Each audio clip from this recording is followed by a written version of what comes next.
સુરતના ઉધના દરવાજા સ્થિત હજરત બાલાપીર બાબાની દરગાહ પર દર વર્ષની જેમ આ વર્ષે પણ ધૂમધામપૂર્વક ઉર્સની ઉજવણી કરાઈ હતી।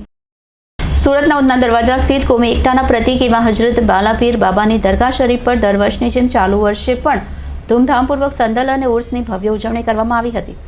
પરંપરાગત રીતે દરગાહને રંગબેરંગી રોશનીથી શણગારવામાં આવી હતી। ઉધના દરવાજા સ્થિત હજરત બાલાપીર બાબાના ઉર્સ પ્રસંગે મંગળવારે સાંજે સંદલ ચડાવવામાં આવ્યું હતું અને બુધવારે સાંજે ઉર્સ નિમિત્તે આખી દરગાહને ફૂલો અને રંગબેરંગી લાઇટોથી શણગારવામાં આવી હતી અને નાત શરીફનો પ્રોગ્રામ રાખવામાં આવ્યો હતો।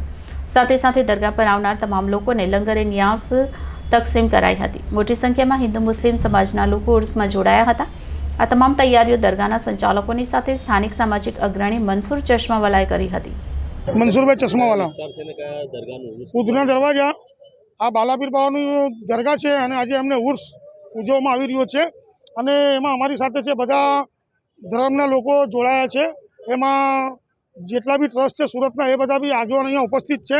કોંગ્રેસના આગેવાન છે, બીજા બધા અમારા ડાઈંગ સમાજના જે પ્રમુખ છે આપણે રેહાન અલી સાહેબ છે, રાજીવભાઈ આમલેવાલા છે, જે સાર્વજનિક એકતા ચેરિટેબલ ટ્રસ્ટ ચલાવે છે, એ બધા આગેવાનો હાજર રહ્યા છે અને કોમી એકતાનું પ્રતિક આ દરગાહની એક ઉજવણીનું એક આયોજન કરવામાં આવ્યું છે।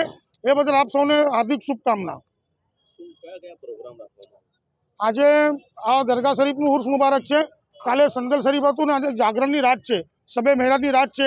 એના સંબોધનમાં આજે એક આયોજન કરવામાં આવ્યું હતું, એ લંગર આમ કરવામાં આવ્યું હતું। લગભગ 400 વર્ષ જૂની દરગાહ છે। ઉર્સ તો લગભગ જે વખતથી દરગાહની ઇમદાદ થઈ એ વખતથી ઉજવવામાં આવી રહ્યું છે।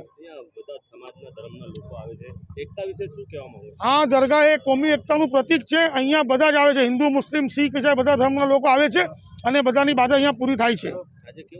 આજે ખૂબ સરસ લાગે, તમને પોતે જોવામાં આવી રહ્યું છે કે કેવું લાગી રહ્યું છે। કંઈ નહીં, અહીંયાથી આપણે હિન્દુસ્તાનને એક મેસેજ આપવા જઈ રહ્યા છીએ કે અમારું હિન્દુસ્તાન આઝાદ હતું, આઝાદ છે અને આઝાદ રહેવાનું છે।